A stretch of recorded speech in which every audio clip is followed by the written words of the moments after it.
Le rejet est une expérience universelle. Il éveille en nous une douleur profonde, un sentiment d'incompréhension, de vide, parfois même d'humiliation. Voir une personne que l'on apprécie nous ignorer, sentir qu'on ne représente rien pour elle, ou encore essuyer des tentatives infructueuses pour obtenir son attention peut être dévastateur. Tout le monde a déjà ressenti cette blessure invisible qui semble remettre en question notre propre valeur. Mais si je vous disais que cette douleur peut être transformée en désir, que ce rejet pourrait en réalité devenir l'élément déclencheur d'un changement profond? Imaginez un instant que la personne qui vous a tourné le dos ne puisse plus vous sortir de la tête. Cela peut sembler contre-intuitif, mais il existe une approche basée sur le stoïcisme et la psychologie inversée qui permet de renverser la situation. Le stoïcisme nous enseigne une vérité fondamentale. Nous ne contrôlons pas les autres, seulement nos propres réactions. Et c'est justement dans notre manière de réagir au rejet que se cache la clé du renversement. Lorsque nous comprenons que notre premier réflexe, insister, demander des explications, rechercher une validation extérieure, est précisément ce qui alimente ce rejet, nous pouvons alors commencer à adopter une posture radicalement différente. La psychologie inversée entre ici en jeu. Ce n'est pas une technique de manipulation, mais un moyen puissant de modifier notre dynamique relationnelle en changeant notre comportement. Plutôt que de poursuivre, nous allons apprendre à nous éloigner. Plutôt que de mendier de l'attention, nous allons cultiver une force intérieure qui rendra notre présence désirable et non acquise. C'est un changement subtil, mais extrêmement puissant. Comprendre la douleur du rejet. Le rejet est une des expériences humaines les plus douloureuses. Il nous renvoie à nos insécurités les plus profondes, à cette peur de ne pas être assez, de ne pas mériter l'attention ou l'amour de quelqu'un d'autre. Ce sentiment d'être ignoré par une personne qui compte pour nous, ces messages laissés sans réponse, ces tentatives infructueuses de rapprochement, tout cela crée une souffrance intérieure qui semble impossible à apaiser. Lorsque nous sommes confrontés au rejet, notre premier réflexe est souvent de lutter contre. Nous essayons encore et encore, multipliant les efforts pour attirer l'attention de la personne qui nous a repoussés. Nous envoyons plus de messages. Nous faisons tout notre possible pour nous rendre visibles, parfois même en sacrifiant notre dignité dans l'espoir d'une validation extérieure. Mais cette insistance ne fait qu'aggraver la situation. C'est un piège psychologique. Plus nous cherchons à retenir quelqu'un qui nous rejette, plus nous lui donnons du pouvoir sur nous. C'est comme essayer de retenir de l'eau entre nos doigts. Plus on serre, plus elle s'échappe. La réalité, c'est que l'attitude désespérée ne fait que confirmer, dans l'esprit de l'autre personne, qu'elle a raison de nous ignorer. En cherchant désespérément à prouver notre valeur, nous envoyons involontairement le message inverse, que nous ne nous valorisons pas nous-mêmes. Le stoïcisme nous offre une autre perspective sur cette situation. Cette philosophie millénaire nous apprend que nous ne pouvons pas contrôler les actions ou les décisions des autres, mais seulement notre propre réaction face aux événements. Appliquer cette sagesse au rejet, c'est comprendre qu'il ne s'agit pas d'une fatalité, mais d'une opportunité de transformation. Plutôt que de chercher à convaincre quelqu'un de notre valeur, nous devons nous concentrer sur nous-mêmes et reprendre le contrôle de notre propre estime. Accepter le rejet ne signifie pas abandonner ou se résigner à l'échec. C'est reconnaître que notre approche actuelle ne fonctionne pas et qu'il est temps d'adopter une stratégie différente. C'est comme une partie d'échecs. Parfois, il faut reculer pour mieux avancer. En comprenant que l'obsession pour une personne qui nous rejette nous fait plus de mal que de bien, nous pouvons commencer à réorienter notre énergie vers quelque chose de bien plus important, notre propre développement personnel. Le rejet est une leçon, un révélateur. Il nous montre où nous plaçons notre attention, où nous gaspillons notre énergie, et surtout, où nous nous perdons nous-mêmes en cherchant l'approbation d'autrui. Il nous force à nous interroger. Pourquoi avons-nous tant besoin de cette validation extérieure? Pourquoi donnons-nous autant de pouvoir à une personne qui ne nous accorde pas la même importance? Ces questions sont cruciales, car elles nous permettent de voir que le véritable problème ne vient pas du rejet lui-même, mais de notre propre perception de nous-mêmes. C'est ici que la transformation commence. Lorsque nous cessons d'être obsédés par le regard de l'autre et que nous apprenons à nous recentrer sur nous-mêmes, quelque chose de puissant se produit. Ceux qui nous ont ignorés commencent à nous voir différemment. Plus nous nous détachons émotionnellement, plus nous devenons intrigants. La psychologie inversée repose précisément sur ce principe. C'est souvent lorsqu'on se détache et qu'on cesse d'accorder de l'importance à quelqu'un que cette personne commence à nous prêter attention. Le rejet ne définit pas qui nous sommes. Ce n'est pas une sentence irrévocable, mais une réponse temporaire à une situation donnée. En changeant notre posture, en arrêtant de quémander de l'attention et en apprenant à nous valoriser nous-mêmes, nous créons un changement subtil mais profond dans la dynamique relationnelle. La clé est de cesser d'idéaliser la personne qui nous a rejetés et de commencer à nous concentrer sur ce que nous pouvons réellement contrôler, notre propre bien-être. Il est temps d'utiliser le rejet comme un moteur de transformation. Plutôt que de le voir comme un échec, considérons-le comme un signal d'alarme nous indiquant qu'il est nécessaire d'adopter une nouvelle approche. En adoptant une posture stoïque, en cessant d'être dans la supplication et en développant notre propre estime de soi, nous nous plaçons dans une position de force. Et c'est précisément cette force intérieure qui, paradoxalement, rend notre présence plus attirante aux yeux des autres. Le rejet peut être une douleur, mais il peut aussi devenir un point de départ. Un moment de bascule où l'on décide d'arrêter de courir après ceux qui nous ignorent pour commencer à nous concentrer sur ceux qui nous apprécient à notre juste valeur. Le pouvoir du non et son effet psychologique. Le rejet est souvent perçu comme une fin de parcours, une confirmation de notre manque de valeur aux yeux d'une personne. Pourtant, il cache en réalité un potentiel insoupçonné, celui de nous redéfinir et de prendre le contrôle de notre propre dynamique relationnelle. L'un des éléments les plus puissants dans cette transformation repose sur un simple mot, non. Nous avons tendance à vouloir éviter le rejet à tout prix. Lorsqu'une personne nous repousse, nous nous accrochons davantage, espérant renverser la situation par nos efforts. Pourtant, cette attitude produit l'effet inverse. Plus nous nous montrons disponibles, plus nous devenons insignifiants aux yeux de l'autre. L'esprit humain est ainsi fait qu'il accorde peu de valeur à ce qui est facilement accessible. Ce principe s'applique dans toutes les sphères de la vie. Un objet que l'on obtient sans effort est vite oublié, tandis que celui qui nous a demandé patience et sacrifice est précieusement conservé. Dans les relations, ce phénomène est amplifié. Une personne toujours disponible, qui dit systématiquement « oui », qui est prête à tout pour l'autre, finit par perdre son attrait. L'absence de défi, de mystère, de rareté diminue naturellement l'intérêt. C'est ici que le « non » devient une arme redoutable. Il ne s'agit pas de jouer un rôle ou de manipuler, mais de comprendre que la valeur perçue dans une interaction dépend largement de la manière dont nous nous positionnons. Lorsqu'une personne nous rejette, nous avons deux options, insister et nous humilier, ou accepter ce rejet avec dignité et détachement. La première option envoie un message clair. Nous sommes en demande, prêts à tout accepter, et donc peu intéressants. La seconde, en revanche, crée une dynamique totalement différente. En accueillant le rejet sans lutte, en montrant que nous n'avons pas besoin de l'approbation de l'autre pour être bien, nous déclenchons une réaction psychologique puissante, la curiosité et, parfois, un revirement d'intérêt. Prenons un exemple concret. Imaginez une personne qui, après un rendez-vous, commence à montrer un certain désintérêt. Elle répond moins vite, devient plus distante. La réaction instinctive serait d'envoyer encore plus de messages, de chercher à comprendre, de combler le vide laissé par cette soudaine absence. Mais ce comportement ne fait que confirmer dans l'esprit de l'autre personne qu'elle a raison de se désintéresser. En revanche, si au lieu de cela, vous prenez acte de cette distance et que vous adaptez votre comportement en conséquence, en devenant moins disponible, en poursuivant vos propres activités sans chercher à relancer l'échange, la perception change complètement. Le « non » ne signifie pas fermer toutes les portes ou adopter une attitude froide. Il s'agit plutôt de redéfinir sa posture et de reprendre le contrôle sur la dynamique relationnelle. Lorsqu'on cesse d'être systématiquement accessible, on force inconsciemment l'autre à se repositionner. L'esprit humain fonctionne selon un principe simple. Nous sommes attirés par ce qui nous échappe. Lorsqu'une personne se retire sans drame ni justification, elle devient mystérieuse, intrigante. Ce détachement crée une tension psychologique qui pousse l'autre à se demander pourquoi elle n'a plus le même pouvoir sur nous. Ce principe est particulièrement visible dans les relations où le rejet a été brutal. Beaucoup de personnes qui se font quitter cherchent immédiatement à récupérer leur ex en multipliant les tentatives de contact, en essayant de prouver leur valeur. Or, cette approche est contre-productive.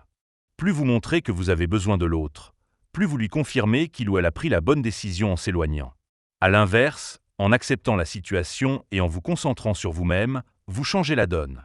L'autre, s'attendant à un comportement de désespoir, est surpris par votre calme et votre maîtrise. Cette surprise crée une dissonance cognitive, une remise en question de la décision initiale. L'effet du non va au-delà des simples interactions amoureuses. Il s'applique aussi dans le cadre professionnel, social et même familial. Apprendre à poser des limites, à ne pas toujours céder aux attentes des autres, permet de renforcer son image et son respect personnel. Dire non à ce qui ne nous convient pas envoie un message clair. Nous avons une valeur, nous nous respectons suffisamment pour ne pas nous contenter de miettes d'attention ou de reconnaissance.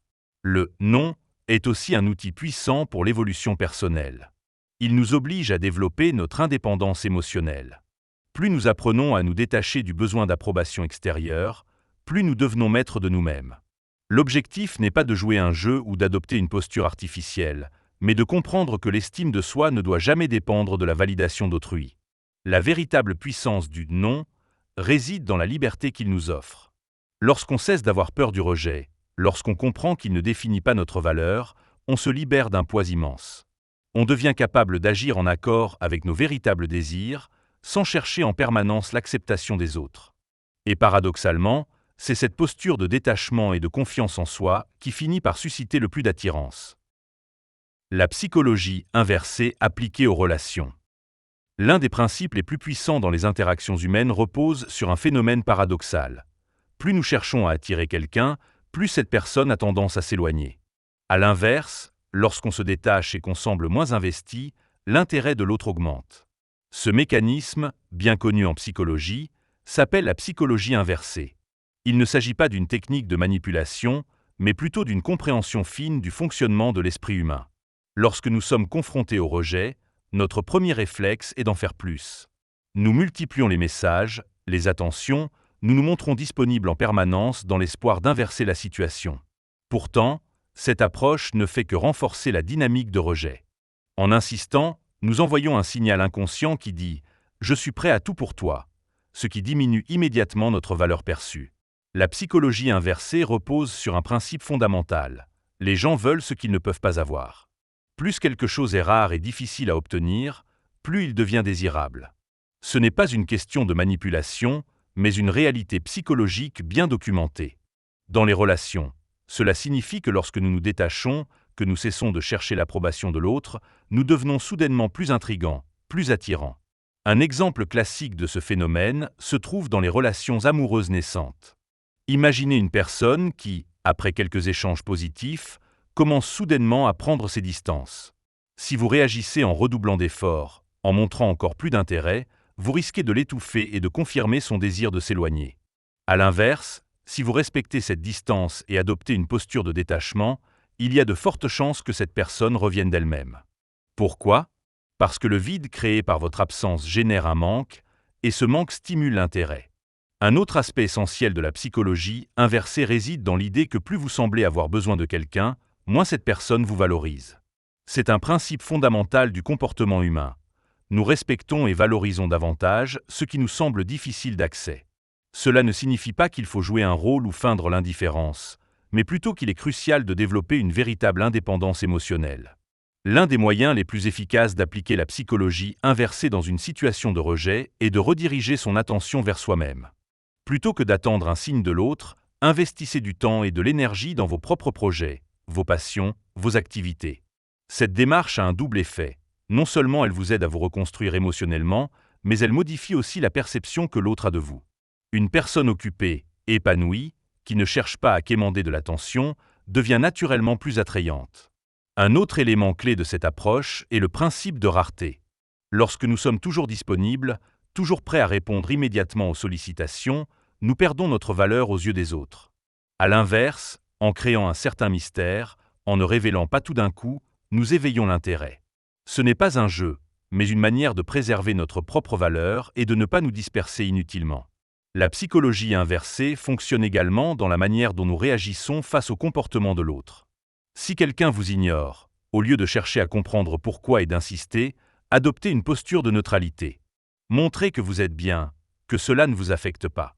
Cette réaction est déroutante pour l'autre personne, qui s'attendait probablement à ce que vous réagissiez différemment. Elle peut même conduire à un retournement de situation où l'autre commence à se demander pourquoi vous ne cherchez plus à attirer son attention. L'application de ces principes ne signifie pas manipuler ou jouer avec les émotions des autres. Il s'agit plutôt d'un repositionnement personnel, d'une prise de conscience sur la manière dont nous nous présentons aux autres. En développant une indépendance émotionnelle, en cessant de tout miser sur une seule personne ou une seule interaction, nous créons un climat où les autres viennent naturellement vers nous. Un autre aspect intéressant de la psychologie inversée est son application dans les relations de longue durée. Avec le temps, l'intérêt et la passion peuvent diminuer, non pas par manque d'amour, mais parce que l'autre personne nous considère comme acquis. Ici encore, la clé réside dans la capacité à maintenir un équilibre entre proximité et distance. Se rendre un peu moins disponible, se concentrer sur ses propres projets, ne pas toujours être dans la validation constante permet de raviver l'intérêt de l'autre. Un élément fondamental de cette approche est la gestion de son propre état d'esprit. Il est inutile d'essayer d'appliquer la psychologie inversée si, en réalité, nous sommes toujours dépendants émotionnellement. Le véritable détachement ne peut pas être simulé, il doit être ressenti. Il est donc essentiel de travailler sur soi-même, d'apprendre à être bien seul, à se sentir complet sans avoir besoin de l'approbation extérieure. La psychologie inversée nous apprend une leçon essentielle. Nous ne devons pas courir après les autres pour être appréciés. Lorsque nous cultivons notre propre valeur, lorsque nous nous concentrons sur notre propre bien-être au lieu de chercher à plaire, nous devenons naturellement plus attirants. Cette transformation ne se fait pas du jour au lendemain, mais elle est la clé d'une dynamique relationnelle plus saine et plus équilibrée. L'art de changer la donne. Lorsqu'on se trouve confronté au rejet, l'erreur la plus fréquente est de s'entêter dans une approche qui ne fonctionne pas. On envoie plus de messages, on multiplie les attentions, on fait des efforts pour se faire remarquer, pensant que la persévérance finira par payer. Pourtant, cette attitude ne fait que renforcer la dynamique de rejet. Si quelque chose ne marche pas, il ne sert à rien d'insister, il faut changer complètement de posture. Changer la donne signifie adopter une stratégie radicalement différente, où l'on cesse de poursuivre et où l'on reprend le contrôle de la situation. Cela commence par une prise de conscience fondamentale. Plus on s'accroche, plus on repousse l'autre. Ce n'est pas une question de volonté, mais un mécanisme psychologique universel. L'être humain est attiré par ce qui lui semble hors de portée. À l'inverse, ce qui est trop accessible perd de sa valeur. La première étape du changement est donc d'arrêter immédiatement toute tentative d'attirer l'attention de la personne qui nous a rejetés. Plus de messages, plus d'initiatives, plus de supplications déguisées. Cette coupure soudaine crée un vide, un espace qui brise la routine et qui force l'autre à se demander ce qui se passe. Cette absence devient un message bien plus puissant que n'importe quelle déclaration. Mais il ne suffit pas simplement de disparaître. Changer la donne implique aussi un travail sur soi-même. Il est essentiel d'occuper ce vide avec quelque chose de significatif, de nouveaux projets, des activités, des rencontres. Il ne s'agit pas de faire semblant d'être occupé, mais de l'être réellement. Lorsque vous remplissez votre vie de nouvelles expériences, votre énergie change. Vous ne vous focalisez plus sur le manque, mais sur votre propre développement. Et c'est précisément ce détachement qui finit par attirer l'attention des autres. Une transformation interne se produit alors. Vous n'êtes plus cette personne en attente d'une validation extérieure, mais un individu qui évolue pour lui-même. Ce changement ne passe pas inaperçu. Les personnes autour de vous commencent à le ressentir. Il y a une différence entre quelqu'un qui prétend aller bien et quelqu'un qui va réellement bien. Lorsque vous atteignez ce stade, la dynamique s'inverse naturellement. L'un des principes fondamentaux du stoïcisme repose sur l'idée que nous ne pouvons pas contrôler les autres, seulement nous-mêmes. Appliquer cette philosophie dans nos relations signifie comprendre que l'autre a le droit de nous rejeter, mais que nous avons aussi le droit de ne pas nous accrocher. En agissant ainsi, on récupère une forme de pouvoir que l'on pensait avoir perdue. Changer la donne, ce n'est pas espérer que l'autre revienne, c'est s'assurer que, quoi qu'il arrive, on en ressortira grandi. Il ne s'agit pas d'un jeu ou d'une tactique de manipulation, mais d'un repositionnement personnel.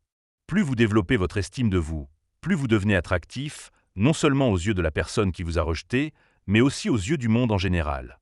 Il est essentiel de garder en tête que ce processus prend du temps. La précipitation est l'ennemi du vrai changement. Beaucoup de personnes, impatientes de voir un effet, appliquent ces principes pendant quelques jours, puis reviennent à leurs anciennes habitudes. Or, c'est la constance qui fait toute la différence. Plus vous tenez bon, plus le changement devient réel et durable. La clé pour changer la donne repose sur une idée simple. Ne plus être en position de demande, mais en position de choix. Lorsque vous arrêtez de vous battre pour une validation extérieure et que vous commencez à vous concentrer sur vous-même, tout s'aligne naturellement. Et même si la personne qui vous a rejeté ne revient jamais, cela n'aura plus d'importance, car vous aurez trouvé quelque chose de bien plus précieux, votre propre valeur. La distance calculée, une arme secrète. Lorsqu'on cherche à renverser une dynamique de rejet, la tentation est souvent de rester présent, de montrer à l'autre qu'on est là, disponible, prêt à tout pour récupérer son attention. Pourtant, c'est précisément cette disponibilité excessive qui fait perdre tout attrait. La distance calculée est l'une des stratégies les plus puissantes pour inverser la tendance, non pas en jouant un rôle, mais en rééquilibrant les forces dans la relation. La psychologie humaine fonctionne selon un principe simple. Nous avons tendance à sous-estimer ce qui est toujours accessible et à valoriser ce qui est rare ou difficile à obtenir. Lorsqu'une personne est constamment présente, elle devient prévisible et donc moins désirable. À l'inverse, une absence bien dosée suscite l'interrogation, l'intérêt, parfois même le manque. C'est cette dynamique qu'il est essentiel de comprendre et d'exploiter. La distance calculée ne signifie pas couper tout contact brutalement ou disparaître sans explication. Il s'agit plutôt de réduire progressivement sa présence, d'espacer les interactions, de ne plus être systématiquement disponible. Cela envoie un message subtil, mais puissant. Ma vie ne tourne pas autour de toi. Ce changement, lorsqu'il est appliqué avec intelligence, provoque une réaction quasi automatique. L'autre personne commence à se demander ce qui se passe. Pourquoi vous n'êtes plus aussi accessible qu'avant ? Prenons un exemple concret. Imaginez une personne qui, jusqu'à présent, répondait toujours immédiatement aux messages, acceptait toutes les invitations, montrait un enthousiasme constant. Si, du jour au lendemain, cette disponibilité diminue, sans explication, sans conflit, cela crée un effet psychologique puissant. L'autre commence à remarquer cette absence et, inconsciemment, à se poser des questions. La curiosité est un moteur puissant dans les relations humaines. Nous voulons comprendre ce qui a changé.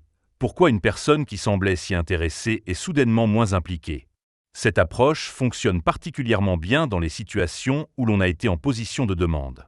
Lorsqu'on court après quelqu'un, on lui donne le pouvoir de décider de la dynamique de la relation. En prenant du recul, on reprend une partie de ce contrôle. Ce n'est pas une stratégie de manipulation, mais une manière de rétablir un équilibre sain. Il est essentiel d'utiliser cette distance pour se recentrer sur soi-même. Ce n'est pas seulement une absence apparente, mais une véritable réorientation de son énergie vers autre chose.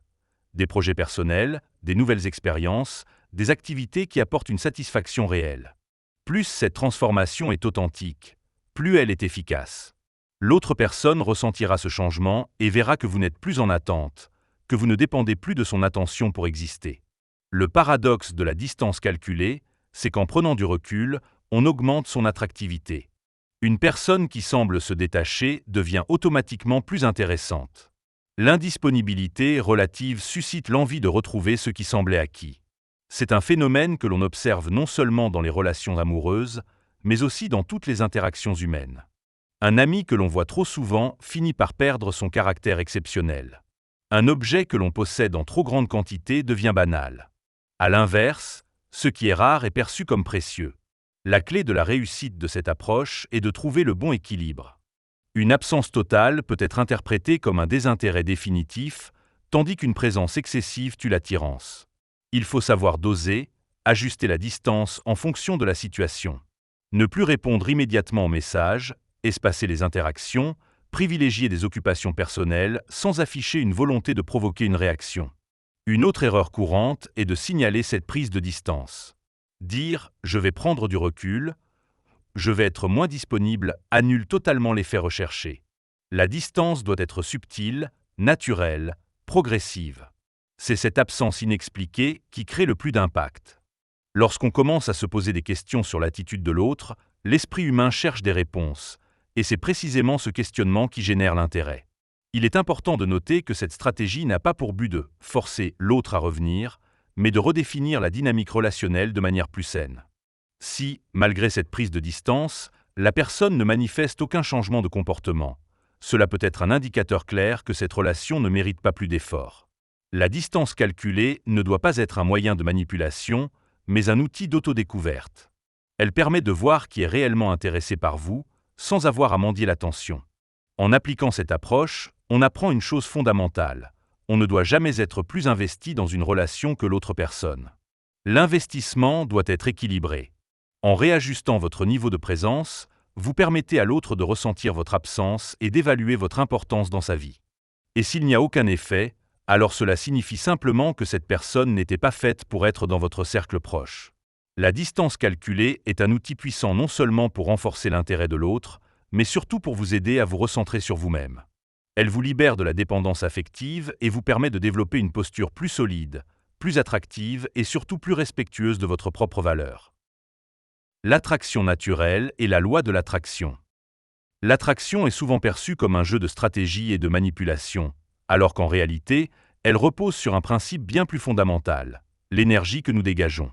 Plus une personne est centrée sur elle-même, sur ses objectifs, sur son propre bien-être, plus elle devient attirante aux yeux des autres. À l'inverse, plus elle cherche désespérément à capter l'attention, plus elle repousse. La loi de l'attraction ne repose pas sur des affirmations magiques ou des pensées positives déconnectées de la réalité, mais sur une dynamique psychologique bien ancrée. Nous sommes naturellement attirés par les individus qui dégagent une énergie de confiance et de stabilité. Quelqu'un qui se sent bien seul, qui mène une vie épanouie, envoie inconsciemment un message fort. Je suis une personne de valeur, que tu sois là ou non. Ce principe est d'autant plus puissant après un rejet. Lorsque nous sommes blessés, notre réflexe naturel est d'essayer de regagner l'attention de l'autre en multipliant les efforts.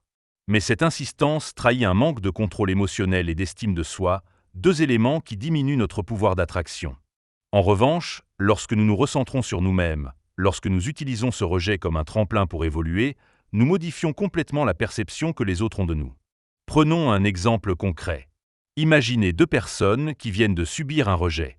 La première passe son temps à essayer de récupérer l'attention de l'autre, vérifie constamment son téléphone, se demande ce qu'elle a fait de mal, s'isole et rumine.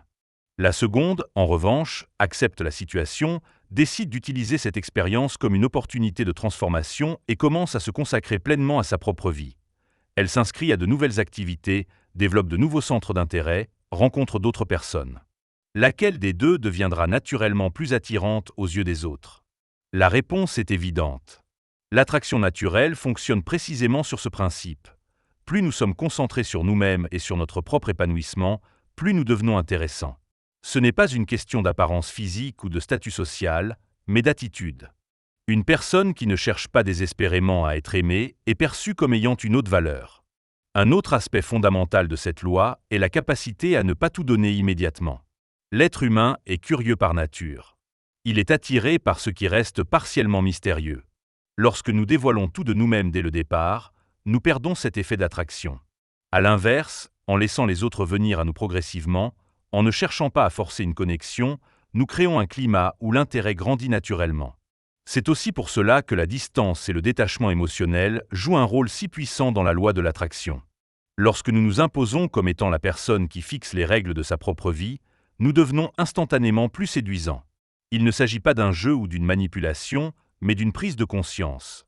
Nous ne devons jamais courir après l'approbation des autres. La loi de l'attraction nous enseigne une chose essentielle. C'est lorsque nous cessons de chercher désespérément à plaire que nous devenons naturellement attirants. Lorsque nous nous respectons, que nous fixons nos propres standards et que nous ne cédons pas aux comportements autodestructeurs, nous nous positionnons comme une personne que les autres veulent découvrir. L'attraction la plus puissante est celle qui ne cherche pas à attirer. Elle est le résultat naturel d'un état d'esprit où nous nous mettons en priorité, où nous investissons dans notre propre développement et où nous comprenons que notre valeur ne dépend pas du regard des autres. Développer sa force intérieure. La force intérieure est ce qui détermine notre capacité à faire face aux épreuves, aux échecs et aux rejets sans perdre notre équilibre. Elle ne signifie pas être insensible ou refouler ses émotions, mais plutôt apprendre à maîtriser ses réactions face aux événements extérieurs. C'est cette stabilité émotionnelle qui fait la différence entre une personne qui s'effondre après un rejet et une autre qui utilise cette expérience comme un levier de croissance. Le stoïcisme nous enseigne une leçon essentielle. Nous ne contrôlons pas les actions des autres, mais nous pouvons toujours choisir la manière dont nous y réagissons. Lorsqu'une personne nous rejette, nous avons deux options.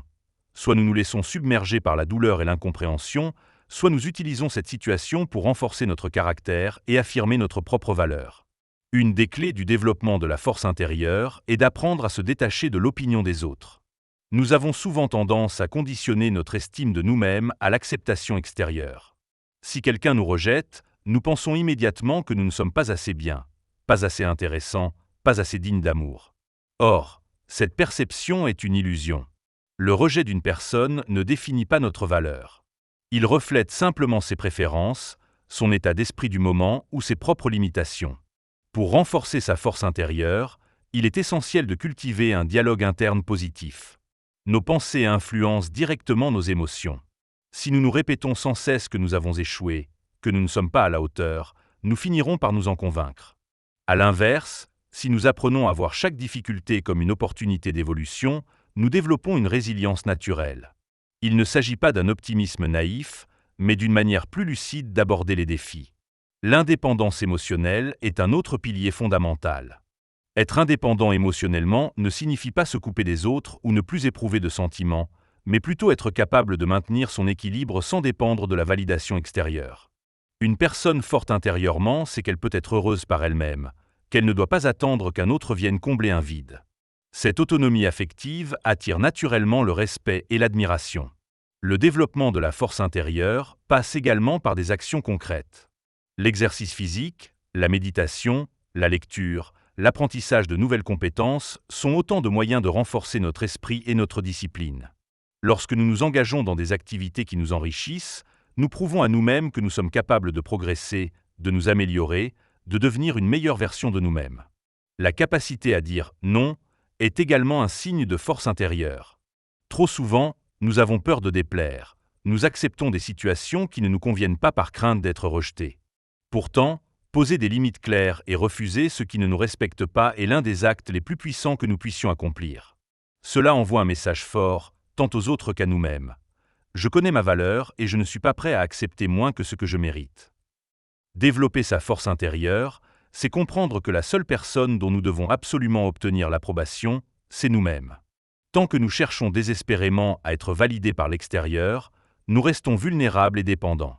En revanche, lorsque nous trouvons en nous-mêmes la source de notre confiance et de notre épanouissement, nous devenons véritablement inébranlables. La véritable transformation commence lorsque nous réalisons que notre bien-être ne doit jamais être entre les mains d'une autre personne. C'est cette autonomie, cette capacité à avancer sans attendre une reconnaissance extérieure, qui fait de nous une personne forte et libre. Le détachement total, clé de la liberté émotionnelle. Le détachement total est l'un des outils les plus puissants pour reprendre le contrôle de sa vie émotionnelle. Il ne s'agit pas de devenir insensible ou de ne plus éprouver d'émotions, mais de cesser d'être esclave de ce que l'on ne peut pas contrôler. L'un des plus grands pièges dans lequel nous tombons après un rejet est de rester attachés à une personne qui ne nous accorde plus d'attention, espérant un changement qui ne viendra peut-être jamais. Nous avons tendance à croire que plus nous nous accrochons, plus nous avons de chances de regagner l'intérêt de l'autre. Mais en réalité, c'est l'inverse qui se produit. Lorsque nous montrons que nous avons besoin de quelqu'un, nous lui donnons un pouvoir sur nous. Cette dépendance émotionnelle nous enferme dans un cercle vicieux où nous nous épuisons à chercher une validation extérieure au lieu de nous concentrer sur nous-mêmes. Le détachement total commence par un changement de perception. Comprendre que l'autre ne nous appartient pas et que son rejet n'est pas un reflet de notre valeur. Tant que nous cherchons des explications, tant que nous espérons un revirement de situation, nous restons prisonniers du passé. La véritable liberté émotionnelle s'acquiert lorsque nous acceptons la réalité telle qu'elle est, sans essayer de la modifier à tout prix. Un élément clé du détachement est l'arrêt des attentes. Plus nous attendons quelque chose d'une personne, plus nous nous rendons vulnérables. Lorsque nous comprenons que personne ne nous doit rien et que nous n'avons aucun contrôle sur les sentiments des autres, nous nous libérons d'un poids immense. Cela ne signifie pas qu'il ne faut plus jamais espérer quoi que ce soit, mais plutôt qu'il faut apprendre à avancer sans être suspendu aux réactions ou aux décisions d'autrui. Le détachement total ne se décrète pas du jour au lendemain, il se construit progressivement. La première étape consiste à réduire toutes les sources qui nous maintiennent attachés. Cela peut passer par la suppression des contacts inutiles, l'arrêt du suivi sur les réseaux sociaux ou encore le fait de ne plus chercher d'informations sur l'autre. Plus nous alimentons mentalement un lien, plus il est difficile de s'en libérer. Une autre composante essentielle du détachement est la reconquête de son espace personnel. Plutôt que de remplir son esprit avec des pensées obsessionnelles sur une personne, il est nécessaire de rediriger son énergie vers soi-même. Cela passe par le développement de nouvelles habitudes, la découverte de nouvelles passions et le renforcement de son indépendance émotionnelle. Le paradoxe du détachement est qu'il attire souvent l'intérêt des autres. Lorsque nous cessons d'accorder une importance excessive à une personne, cette dernière finit parfois par se demander pourquoi nous avons changé, pourquoi nous ne sommes plus là. C'est précisément cette absence d'attente qui inverse la dynamique relationnelle. Mais le but du détachement n'est pas de provoquer une réaction chez l'autre, c'est avant tout une démarche pour se libérer soi-même. Il est également important de comprendre que le détachement ne signifie pas renoncer à l'amour ou aux relations, mais simplement apprendre à aimer sans s'attacher de manière malsaine. Aimer, c'est apprécier la présence de quelqu'un sans craindre son absence. C'est être capable d'être bien avec ou sans l'autre. Le détachement total est un acte de confiance en soi. C'est comprendre que nous avons tout ce qu'il faut pour être heureux, indépendamment des décisions des autres. Tant que nous plaçons notre bonheur entre les mains d'autrui, nous resterons vulnérables. Mais lorsque nous comprenons que nous sommes les seuls maîtres de notre bien-être, nous accédons à une véritable liberté émotionnelle. Nous avons exploré ensemble comment transformer le rejet en une opportunité de croissance et de regain de pouvoir sur soi. Le rejet n'est pas une finalité, mais un indicateur qui nous invite à revoir nos attentes, nos comportements et notre posture face aux autres. Plus qu'une douleur, il peut devenir un moteur de transformation personnelle. Nous avons vu que la première erreur face au rejet est de s'accrocher, de chercher à inverser la situation en redoublant d'efforts.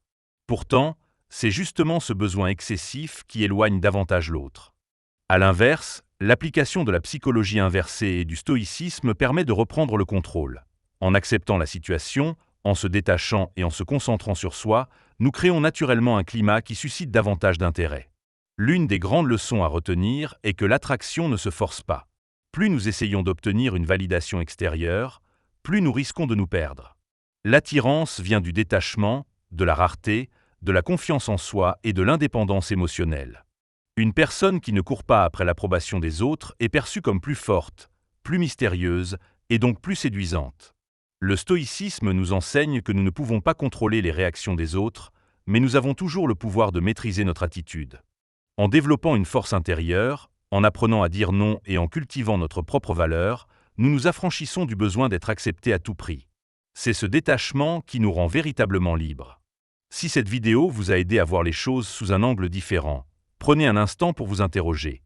Sur quoi pouvez-vous commencer à agir dès aujourd'hui ? Quelle première étape allez-vous mettre en place pour reprendre le contrôle de vos relations et de votre bien-être ? Et surtout, si ce contenu vous a apporté de la valeur, abonnez-vous à la chaîne pour ne pas manquer les prochaines vidéos et partagez votre expérience en commentaire.